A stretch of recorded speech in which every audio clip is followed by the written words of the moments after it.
Discover the miraculous journey of King Solomon, 1,000 women, divine wisdom, and God's transformative call. In the 3rd year of Jehoiakim, King Solomon stood upon the temple he had constructed in Jerusalem, a magnificent edifice that radiated the glory of God. The stones, grand and pure, whispered tales of divine favor, as the people gathered in awe of the sanctuary built for the Most High. Yet, among the vibrant throngs, a heavy cloud loomed over Solomon's heart. A storm of confusion brewed within the wisest king.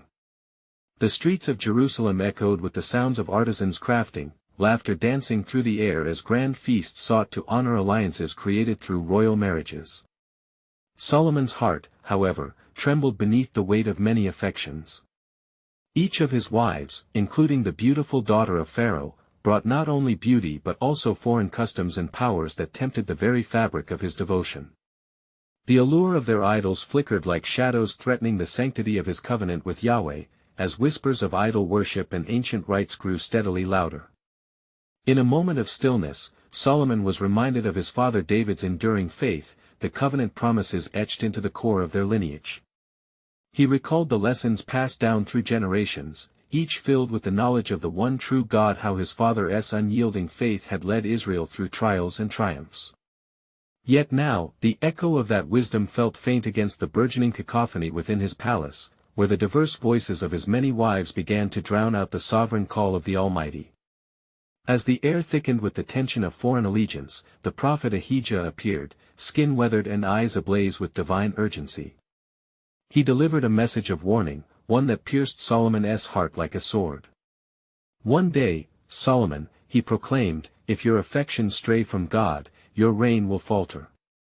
These words ignited a crisis within the king, compelling him to reconsider the intricate web of relationships he had woven, bound by love yet tangled by the thread of idolatry. While observing his people eager and expectant, reliant on his wisdom, Solomon felt the sharp contrast between his regal duties and spiritual allegiance. Though endowed with divine insight, he wrestled with his desires, caught between the grandeur of the world he ruled and the purity of the faith he cherished. The stories of his father lingered, whispering caution in his ear, how the same wisdom that had brought him success could lead to his ruin should he forsake the Almighty.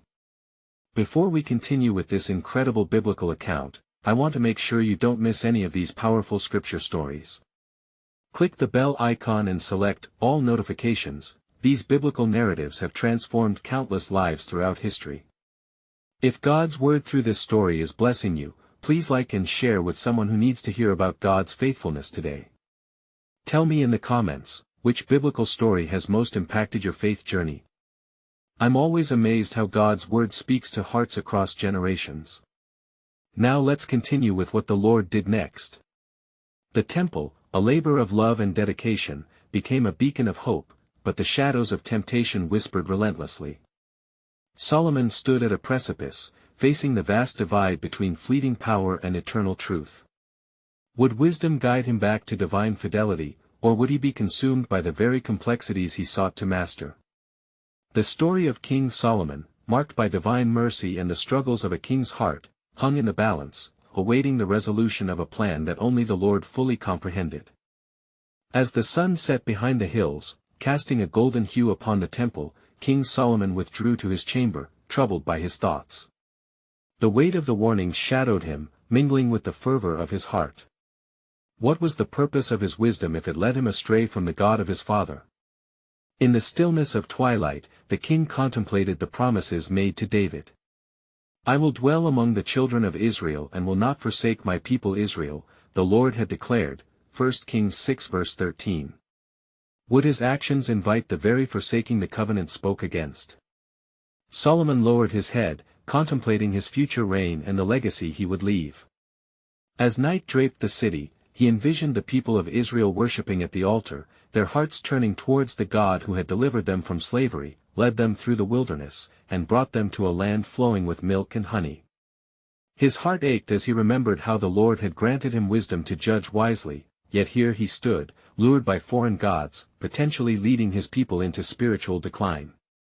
Days passed, and Solomon hosted a grand feast to honor the alliances forged through marriage. His many wives, adorned with jewels and fine linen, danced and sang, their praises for him mingling with the vibrant melodies. Yet amid the festival's splendor, a still small voice whispered within him, urging him to remember the God who reigns above all, Yahweh, the God who is jealous for his people. Do not go after other gods, the voice echoed in his memory, Exodus 34 verse 14. Images of the great idols began to uncoil in his mind, Molech, Ashtoreth, and the deities of the nations around him, the very spirits that sought to lead Israel away from their true source of life. Would Solomon's heart succumb to the deceptive charm of these idols, forsaking the unique relationship with the Lord? In a vision during the night, Solomon beheld two women, both claiming to be mothers of the same child. Their dispute initiated a divine contemplation. "Bring me a sword," he commanded, "and I will divide the child." As he watched the anguish in the eyes of the true mother, love that transcended all earthly bonds stirred in his own heart. A stark clarity emerged from the conflict. True wisdom rests in selflessness, devotion, and an unwavering commitment to truth. Awakened from his vision, Solomon felt a torrent of urgency rise within him. He realized that the idols pulling on his heartstrings were not mere statues of wood and stone, they were distractions, drawing him from his first love, the Lord God. He arose that dawn, determined to seek the face of God, longing for the restoration of a pure heart. With each prayer, Solomon poured out his heart, declaring, "Create in me a clean heart, O God, and renew a right spirit within me," Psalm 51 verse 10. Yet, amidst his cries, something deeper stirred within him. He sensed an impending decision that might alter the course of his reign forever. Would he turn back to Yahweh and return to his unconditional love? Or would he choose the alluring charm of the nations surrounding him, setting the stage for a rift that could bring disaster upon the kingdom? As Solomon pondered his fate, a shadow moved through the city, a prophetic revelation that even now, unseen forces were at play, guiding him. But what he did not know was that this was merely the first act of a greater divine drama unfolding, a tapestry woven with threads of providence and human choice. What was the Master's plan, lingering in the balance, waiting for its fulfillment? In the quiet of dawn, as the sun's first light painted the sky in jubilant hues, Solomon rose with resolve in his heart. The weight of his crown pressed heavily upon him, but the burden of unfaithfulness loomed larger. He wandered to the temple, his thoughts a tempest, and there he offered burnt offerings, acknowledging his sins and seeking the Lord's guidance once more. "Lord, grant me clarity," he prayed fervently. "Guide my heart away from the allure of foreign gods that besiege my soul." His cries echoed against the stone walls, the incense curling upwards as if carrying his petitions to the very throne of God. He remembered the covenant made with his father, David, and the promise of healing, should the people turn from their wicked ways, 2 Chronicles 7 verse 14. The future of Israel hung by a thread, and he knew he must act. Yet, the feast lingered in his mind, the laughter of his wives, the clinking of goblets filled with wine. He felt the tug of compatibility against his devotion to Yahweh. Each alliance had been forged for peace, but they came at a terrible price. He envisioned the golden shrines upon the hills, where the fires burned for Baal and the cries for Ashtoreth echoed in the night. Was he not the architect of their heart's drift, leading them away from the God who had cherished them? In the stirring of his spirit, a messenger from the Lord filled his thoughts, a vision of a distinction between wisdom and folly. "The fear of the Lord is the beginning of wisdom, and knowledge of the Holy One is understanding," Proverbs 9 verse 10. If he would reclaim his heart, he must dismantle the very altars that beckoned his people. He called for his advisers and leaders of Israel, their faces a mixture of excitement and trepidation. "Brothers," he began, his voice grave yet ardent, "we have strayed. The Lord has blessed us beyond measure, yet we inscribe our hearts into the hands of false gods. We must return to him and forsake the idols that sully our covenant." A murmur coursed through the assembly, some faces reflecting understanding, while others revealed disbelief. One elder stepped forth, "But our alliances, King Solomon, may bring security. Can we not worship in both places?" The words stung, for they revealed a division among his people, a heart set on earthly assurance rather than divine fidelity. "Have we forgotten?" Solomon replied, fervently, "that our victory is not won by alliances but by obedience." The atmosphere thickened as he spoke of the splendor of the Lord's temple, the wondrous works he had done for them. Turn your hearts back to him. He is our fortress, our deliverer. As murmurs turned to unity, the crowd began to chant the name of the Lord. Solomon's heart swelled, he felt a flicker of revival spark among them. Amidst the igniting hope, the cloud of uncertainty lifted, revealing another visage of his reign, one of loyalty to the eternal covenant. But as the day waned, shadows crept back, whispering once more of worldly desires. Solomon pondered, could he truly steer the kingdom back to Yahweh, or was his heart still tethered to the temptation of the surrounding nations? In the still of the evening, beneath the stars that gleamed like promises fulfilled, Solomon heard a voice surging through the night, foretelling of a coming conflict, a test of allegiance and faith that would shake the very foundation of Israel.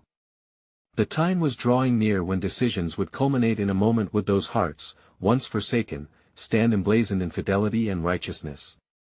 Or would the longing for earthly appeal supersede their pleas for divine connection? In these turbulent times, one question emerged, and it reverberated through the corridors of history: would Solomon's next step seal the fate of his people? And with this query loomed the divine mystery of God's sovereign plan, waiting for the appointed time to unfold, hidden yet palpably present, as forever his purposes sought a way to prevail. In the aftermath of Solomon's fervent call for loyalty to Yahweh, a heavy burden settled upon his heart as he withdrew from the assembly. The encampment had quieted, the voices of his people now mingling with the whispers of the night. He retreated to his chambers, where the flickering shadows danced upon the walls, each flicker reminding him of the divine gaze resting upon his soul. The moon cast its gentle light through the window, illuminating the scrolls that lay scattered before him, treasures of wisdom from ages past. He sought the admonishments of his father David, who had walked a path defined by both triumph and grievous failure. He remembered the words, "Delight yourself in the Lord, and he will give you the desires of your heart," Psalm 37 verse 4. With this truth resonating deep within him, Solomon understood that the desires of his heart needed to align with the will of God, not the allure of the world. Yet temptation lingered like a shadow at twilight. His many wives, foreign and beautiful, thrummed an insistent melody that echoed in his mind. Would his commitment to Yahweh cost him their affection? Would he not sacrifice peace and harmony within his household for pure devotion? The weight of such loyalty pressed heavily upon him, yet the Lord's covenant beckoned him towards greater fidelity. In the depths of this inner turmoil, Solomon fell to his knees, his heart crying out, "O Lord, I am but a servant of your will. Show me how to lead your people, to shepherd them back into your fold." As the groans of his spirit lifted to the heavens, the air filled with a profound stillness, a divine assurance that washed over him like healing balm. In this moment, he received a clarity that transcended human understanding. That night, Solomon's dreams were filled with visions, vivid images of his people gathered on the mountains, all joining together in prayer, turning their faces towards Jerusalem, united in worship. He beheld the altars of falsehood trembling, their stone structures cracking under the weight of the people's repentance. Their cries for mercy echoed against the heavens, reaching the very heart of God. Awakening at dawn, Solomon rose with renewed vigor. He summoned his royal guard and commanded a purification of the land. "Let there be no more shrines on these high places," he declared. "No more incense burned for the gods of the surrounding nations. We shall rebuild the altars of the Most High." His voice thundered with authority, igniting boldness among those in his presence. As the people rallied to action, Solomon observed the burgeoning faith taking root in their hearts. Families gathered together to listen and pray, recalling the promises given to their forefathers. Elders spoke of redemption and revival, reminding the youth of the great deeds the Lord had performed. Murmurs of hope began to rise, as the hearts of the people asserted their desire to restore their covenant with the Almighty. But a shadow loomed where hope began, for the whispers of political intrigue and strife stirred in the surrounding kingdoms. Envoys from foreign lands approached Solomon under the guise of friendship and alliance. Their proposals glittered like gold, a promise of protection and prosperity, woven with the threads of temptation that sought to undo the growth of faith among the people. In the midst of this precarious situation, a voice within reminded Solomon of the faithful promise of God, if my people who are called by my name humble themselves, and pray and seek my face and turn from their wicked ways, then I will hear from heaven and will forgive their sin and heal their land. 2 Chronicles 7 verse 14. The tension in Solomon's spirit began to eclipse the uncertainty that surrounded him. Would he remain steadfast in his commitment to Yahweh, or would he falter under the thrill of earthly security? With these questions echoing in his heart, another dawn approached, bound with potential for both deliverance and disaster. What choice awaited the king as the tides of time turned? Unbeknownst to him, a greater mystery was unfolding. One that would pivot the history of Israel and reveal the depths of God's sovereign plan hidden but steadily drawing near. As the dawning sun cast its golden rays upon the land, Solomon donned the crown of glory, feeling the weight of his office pressing upon his brow. His heart, now stirred by the fresh resolve, beckoned him forth to confront the encroaching shadows. Yet, he lingered in prayer, seeking the face of Yahweh before seeking counsel with his advisers. Lord, he murmured, give me wisdom, that I may lead in righteousness. Let my steps be directed by your hand, that I might discern the path that leads to your heart. The heavens responded in silence, a silence laden with anticipation. Gathering his mightiest men, Solomon prepared to fortify the borders of Israel. He knew that the nations surrounding him viewed his kingdom like vultures circling a wounded beast. Gather the finest men from every tribe, he commanded, his voice firm. Let us build not just walls of stone, but a foundation of faith in Yahweh. As preparations began, the foreign envoys arrived, garbed in splendid robes, their eyes glinting with hidden motives. They bowed before him, their voices smooth as silk, offering gifts and allegiances. O King of Israel, spoke the envoy of Tyre, let us forge a bond of friendship, that we might protect your kingdom from those who would seek to harm you. Listening intently, Solomon felt a twinge of doubt, a lingering question whispering at the edges of his consciousness. Will you come under the wings of Yahweh, or will you insist on your own ways, drawing my people further away from their God? In the depths of his counsel, Ahijah, the prophet, approached. Solomon, the time has come for you to fortify not just your cities but the hearts of the people. Gather the elders and let us remind them of the covenant made with our fathers. The urgency in his voice seized Solomon's heart, for the prophet's words echoed the promise given to Israel. That very evening, under the vast canopy of stars, Solomon gathered the leaders of his tribes around him. The flickering torchlight danced like memories of old, illuminating their faces. Hear me, O Israel! He declared, his voice rising in fervor. Remember the God who brought us from slavery, who parted the sea, and who has been our shield and defender. If we abandon him, we abandon our very souls. The elders nodded, their spirits quickened by Solomon's declaration. Restore the altar. One called out. Let us sacrifice unto the Lord. Yet amidst this rekindled spirit of faith, the heart of Solomon began to ache as he felt the pull of his wives, who whispered of foreign pleasures and alliances that shimmered like jewels in a dimly lit chamber. Would he disregard their desires for the sake of devotion to the Almighty? The weight of their expectations began to congeal into a heavy fog clouding his discernment. Lord, he groaned inwardly, give me strength to forsake the lure of the world and walk blamelessly before you. The people's hearts began to stir, mixed with his own uncertainty. They lifted up their voices in songs of praise, yet the shadows of complacency crept ever closer, threatening to snuff out their fervor in the glow of worldly enticements.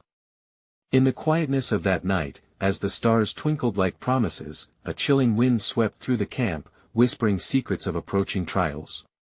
The inklings of potential strife loomed just beyond the horizon, an echo of God's warnings reverberating in the hearts of his people. What lay ahead for Solomon? Would his heart remain steadfast? Or would the siren calls of foreign temptations steer him away from the divine path? In the depths of the unfolding drama, a greater revelation awaited, one that would shape the destinies of nations. For just beyond the present moment, God's sovereign plan was weaving itself silently into the fabric of history, waiting for its moment to unfurl. As dawn softened the shadows of the night, Solomon rose with a heavy heart, filled with the juxtaposed voices of faith and temptation wrestling within him. The call to fortify Jerusalem echoed in his mind, yet he knew that true strength lay not merely in stone and mortar, but in the steadfastness of the Spirit. Thus, Solomon sought the wisdom of Yahweh once more, ascending the steps of the altar where sacrifices had been offered in days of old. Kneeling, he lifted his hands towards heaven. O Lord, grant me discernment, that I may shepherd this flock towards you. A profound stillness enveloped him as the dawn broke, spilling light over the land, yet the weight of impending decisions bore down upon him. His resolve to build the temple was matched now by the conflicting desires of his heart, as the allure of alliances with foreign nations tugged at the corners of his spirit. In that moment, as he pondered these things, the voice of Ahijah broke the silence around him. Solomon, the Lord has spoken to my heart. You are called to be a beacon. Guard your heart, for the idolatry of those foreign lands seeks to ensnare the children of Israel. His words ignited a spark of urgency within Solomon. He realized that it was not just the strength of his military that would protect them, but their unwavering commitment to the one true God. Gather the people at the new moon, Solomon commanded. Let us renew our covenant with Yahweh in the sight of all Israel. The elders and leaders nodded in agreement, their faces reflecting a shared understanding of the gravity of the moment. As preparations for the gathering progressed, the echoes of laughter and merriment from his wives drifted through the palace halls.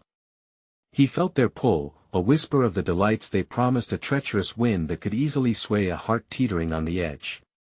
Yet each laugh, each celebration, reminded him of the divided loyalty such joys could impose upon his role as king. That evening, as twilight draped itself upon the land, a multitude gathered. Solomon stood before them, radiating authority and yet tempered with humility. O Israel! He began, his voice ringing out like a clarion call. Remember the covenant of our fathers. Remember how the Lord has led us through peril and darkness. He is our only refuge in times of trial. The people, stirred by the flames of devotion, responded with shouts of affirmation. We will serve the Lord. They proclaimed, their voices blending into a symphony of unity. But deep within Solomon, a tempest rose. Will his words remain a beacon of light, or will the encroaching night of indecision extinguish the flames of the covenant? As the voices of praise encircled him, a shadow of doubt loomed overhead, whispering fleeting fears, a reminder of the divided heart. Amid these deliberations, a distant sound reverberated. The clatter of hooves and the rumbling of chariots approached. An envoy from a neighboring king bore gifts of gold and treasures, yet their smiles carried the weight of ulterior motives. Great king, the envoy spoke, we bring you tokens of friendship. Let us unite our kingdoms, for strength lies in numbers. His heart raced.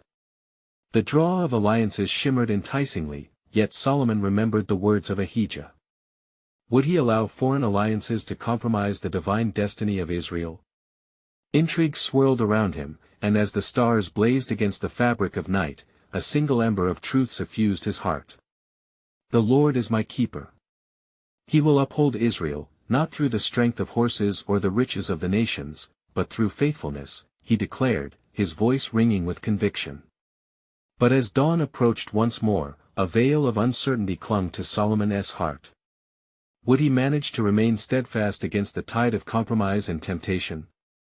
For just beyond the horizon, unseen and yet drawing near, the threads of destiny were weaving a grand design, a sacred tapestry of divine purpose. The trumpet of God's sovereign plan was poised to sound, stirring the nations and stirring Solomon's spirit to seek a deeper understanding. As the sun ascended once more over the Jerusalem skyline, casting its glory upon the temple's future site, Solomon's heart was heavy yet resolute. The voices that echoed within him had stilled for the moment, and he turned his gaze upon the throngs gathered before him. Their faces reflected a longing for truth, a thirst for divine guidance. People of Israel, he began anew, his voice a mixture of authority and vulnerability, let us not forget the faithfulness of our God. In our abundance, let us seek him fervently, lest we be led astray by the treasures of foreign kings. The crowd listened intently, their eyes locking onto his, drinking in his every word. Yet within him brewed an unease. Despite his wisdom, Solomon felt the tendrils of temptation creeping ever closer, a reality adorned with the glimmer of gold and the call of power. Ahijah's warning resonated like a distant bell in his consciousness. He would never forget the covenant made at Sinai, declared by Moses, "You shall have no other gods before me," Exodus 20 verse 3. Yet the allure of the world was strong, a tantalizing struggle between duty and desire. Amidst the fervent declarations of loyalty from the people, whispers floated through the air, promising unity but seeking dominion. Solomon turned towards the envoy, discerning the subtle disguise cloaking treachery. "Have you not heard?" He spoke with fervor. "The Lord our God is one, and he has declared that his path is not found in earthly alliances, but in faithfulness and reliance upon him alone." The envoy, undeterred by Solomon's resolve, pressed forth. "King, what of your many alliances? Are they not a testament to your wisdom? 1,000 women await your embrace, gifts to you as tokens of peace." The flattery was palpable, yet it felt hollow against the backdrop of his calling. "Peace of the flesh does not equate to peace of the soul," Solomon replied, a deep well of reflection surfacing within him. "Let not my heart be ensnared by the lust of the world. The Lord will provide, for he alone is my fortress. But what about the souls of our children? Will they turn to idols rather than the living God?" As he spoke, he sensed a stirring among the people. They echoed back his sentiments, affirmations of loyalty filling the air once more. However, a quiet resolve loomed over Solomon's heart as the night began to pull its dark tapestry across the horizon. While the chants of unity resonated in his ears, a foreboding pressure bore down upon him. He felt a mixture of urgency and fear. Could he maintain this steadfastness amidst the trials that would surely come? That night, as the fires flickered and the aroma of sacrifice filled the air, Solomon retreated to his chambers. The weight of his burdens pressed heavily upon him. In the stillness, he fell upon his knees and prayed earnestly. "O Lord, guide me. Grant me wisdom beyond my years, for I am but a young king in a world ripe with temptations." The heavens opened, and a tremor of divine presence enveloped him. "Solomon," a voice resounded, echoing through the sacred stillness. "I have placed you as king over my people not merely to build a temple of stone, but to cultivate hearts towards me. The path shall not be easy, indeed, your choices will shape generations." With renewed clarity, Solomon rose from his knees, invigorated with the fear of the Lord, a clear vision of the covenant that must remain unbroken. "I will build a house for you, O God," he declared. "And yet, I shall guard my heart and the hearts of Israel against the wandering spirit of idolatry." As dawn's fingers stretched across the land, Solomon was no longer merely a king, he was a vessel of divine purpose. Yet, a shadow still lingered, whispering of challenges yet to come. For beyond the horizon, the true test of loyalty and wisdom awaited, and it would lead Solomon deeper into the mysteries of God's sovereign plan, shaping the destiny of Israel and the world as the threads of history drew him closer to a monumental revelation. As the sun painted the skies with hues of crimson and gold, Solomon gathered his advisors in the great hall of his palace. The air was thick with anticipation and the weight of the decisions that lay ahead. His heart, though fortified by a divine encounter, still carried the tremors of doubt, like leaves caught in an autumn wind. "My faithful counselors," he began, his voice steady yet tinged with gravity, "today we must discuss the foundations of the great temple of the Lord. It will be a house of worship, where the people may encounter the presence of the Most High. Yet, I find myself beset by concerns that trouble my spirit." The elder priest, Zadok, sensing the turmoil within Solomon, replied, "Your wisdom overshadows the hearts of men. But heed this, O king, the path you tread is fraught with peril. The riches of the world may blind you to the truth of our God. The offerings before him must come from a pure heart." Solomon nodded, the words of Zadok resonating deeply. Could it be that wealth and alliances would lead him away from their covenant relationship with Yahweh? He turned to Nathan the prophet, seeking counsel as one would a beacon in a tempest. "Nathan," he implored, "what shall I do to safeguard the faith of Israel? How can I ensure our loyalty to the God who has delivered us?" Nathan, with a furrowed brow, replied, "Your reverence must be matched by action. In all your decisions, seek the heart of God, for he desires not just your service but your unwavering fidelity. Teach your people the statutes and ordinances, lest they forget the God who brought them from bondage to freedom." As the days wore on, Solomon commissioned artisans and skilled workers from neighboring nations, gathering the finest materials to construct the grand temple. Silver, gold, and cedar from Lebanon were transported, each piece a testament to the nation's glory. Yet, in the midst of this grandeur, whispers reached Solomon's ears, a murmuring about the allegiances formed with distant kingdoms and their customs threatening to infiltrate his realm. One evening, as the stars glimmered above, he approached the high place beyond the city, seeking solitude and clarity. "Lord God of Israel," he cried out, "I stand as steward of your chosen people. Help me to remain steadfast in my commitment to you and shield me from the allure of foreign idols." The heavens, unclouded and serene, held their breath. Just then, a flicker of light enveloped the altar before him, and within the brilliance, the voice of the Lord echoed, "Your heart is known to me, Solomon. I will grant you wisdom beyond measure, yet remember, with wisdom comes responsibility. Your choices will resonate through generations." With renewed vigor, Solomon returned to Jerusalem. Yet, the questions weighed upon him: could he maintain purity in worship among so many foreign influences?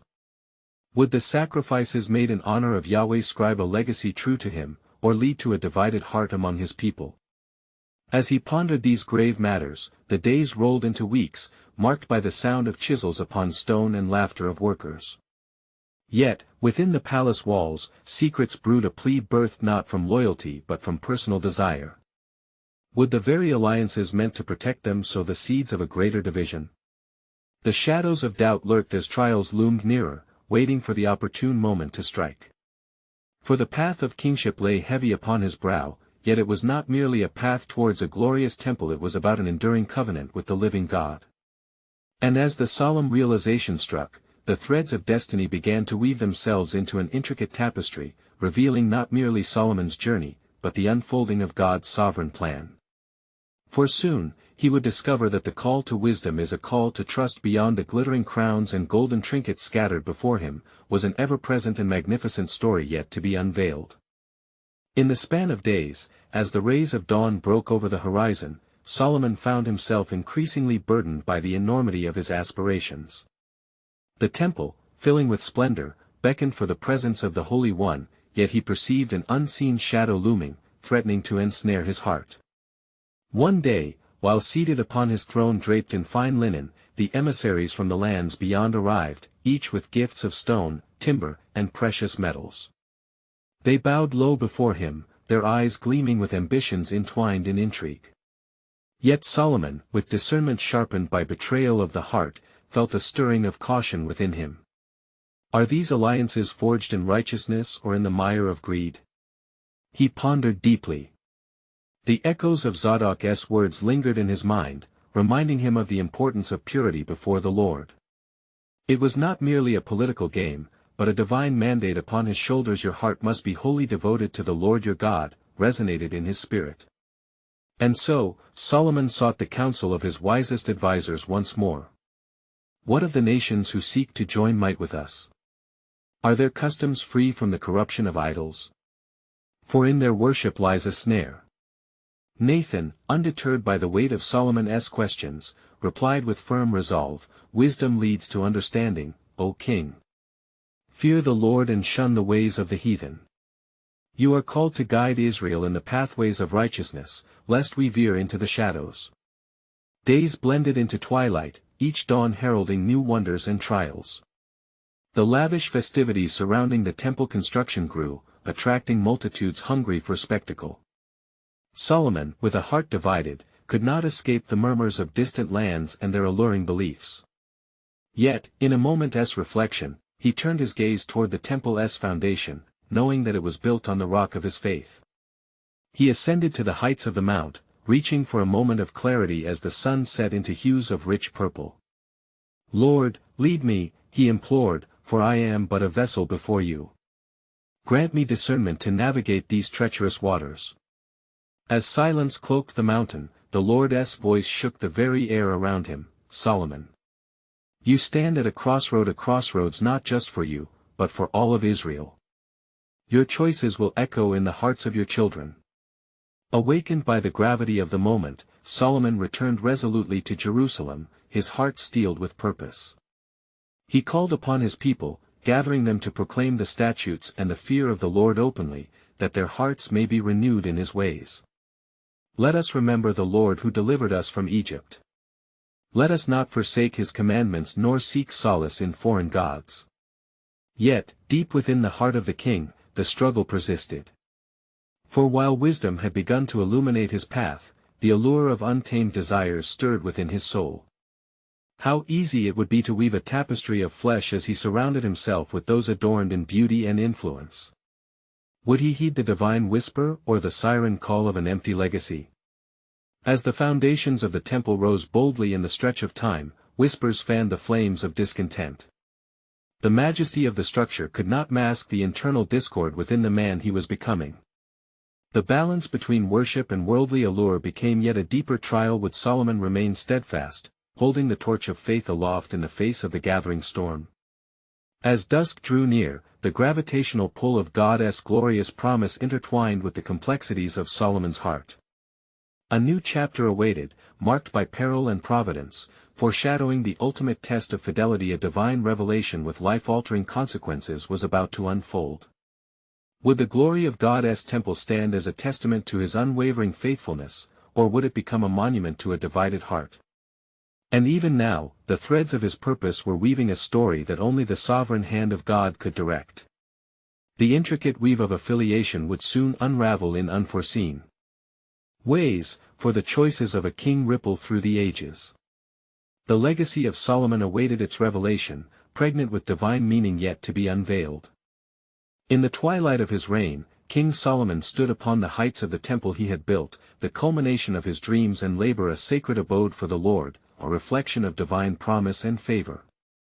The stones, polished and adorned, glistened in the waning sun, echoing the prayers and sacrifices of the faithful. Yet within him swirled a tempest of uncertainty as the future of Israel loomed uncertain, entangled in the shadows of foreign gods and half-hearted allegiance. As he gazed upon his people gathered below, Solomon felt the pulse of their collective heartbeat, their hopes resting heavily upon his shoulders. After rekindling a commitment to Yahweh, he had witnessed the resurgence of faith among his people. Their cries of devotion had risen, echoing through the realm, but he could not escape the weight of his own divided heart. In moments of quiet reflection, he remembered the love of his many wives and the allure of their nations. It was a tapestry of beauty and complexity that could easily unravel into chaos. One day, as he prayed outside the temple, a familiar presence emerged, a vision of his father David, face radiant with faith. "My son," the vision spoke, "do not forget the covenant the Lord made with our ancestors. Strengthen your heart and keep it wholly devoted to him, lest you lead our people into spiritual obscurity." With those words reverberating within him, Solomon felt emboldened, and his heart knew it must choose. "Lord," he cried out, "I yearn for your presence, and my soul seeks your guidance." In that instant, the heavens opened, and a rush of divine assurance enveloped him. "My son," the Lord's voice broke through the silence, "I have chosen you as a vessel of my glory. Return to the heart of your covenant, and I will reveal my path." Strengthened by this revelation, Solomon gathered the leaders of Israel to renew the covenant. Under the boughs of the olive trees, voices joined together in a collective pledge: "We will serve the Lord." The flames of commitment ignited anew, compelling them away from the allure of idols. But temptation remained a constant adversary, coiling around his heart. Outside the sacred space of devotion, foreign envoys still sought alliances, luring him with promises of might. Influenced by whispers, Solomon reflected on the entanglement of his many marriages. Each union was colored with idolatrous practices that threatened to pull Israel away from its anchor. Therefore, Solomon decided upon a course of action, one that would test his strength and fortify his legacy. With authority, he commanded the dismantling of every high place and foreign altar throughout the land, declaring, "Let them be cast asunder. No longer shall our people bow to carved images." The people rallied, inspired by their king's resolve. They rejoiced in unity, bound by the shared goal of fidelity to Yahweh. In the quiet aftermath of their declarations, Solomon returned to the temple, kneeling before the altar, a king humbled. "Grant me wisdom, O God," he whispered.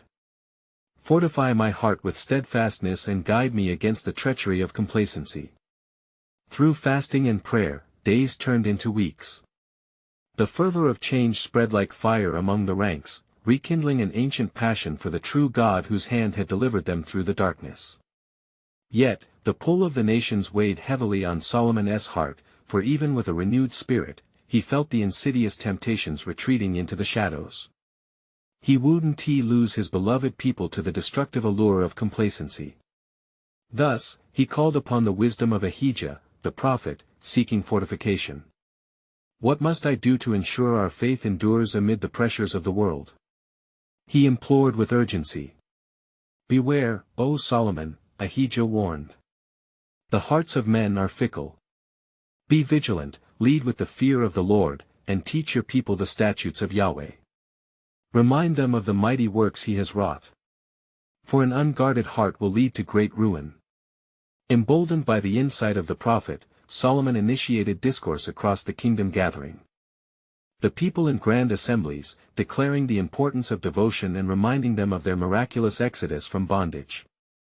With each declaration, the people grew in faith, resolute in their newfound commitments. In a pivotal moment, as the festival of dedication loomed, Solomon fasted in solemn gratitude for the deliverance they had experienced. The night before, a divine dream visited him, revealing the future of Israel, a future anchored in faithful obedience, or disastrous consequence, should the people stray. Awaking at dawn, his heart glowed with renewed purpose.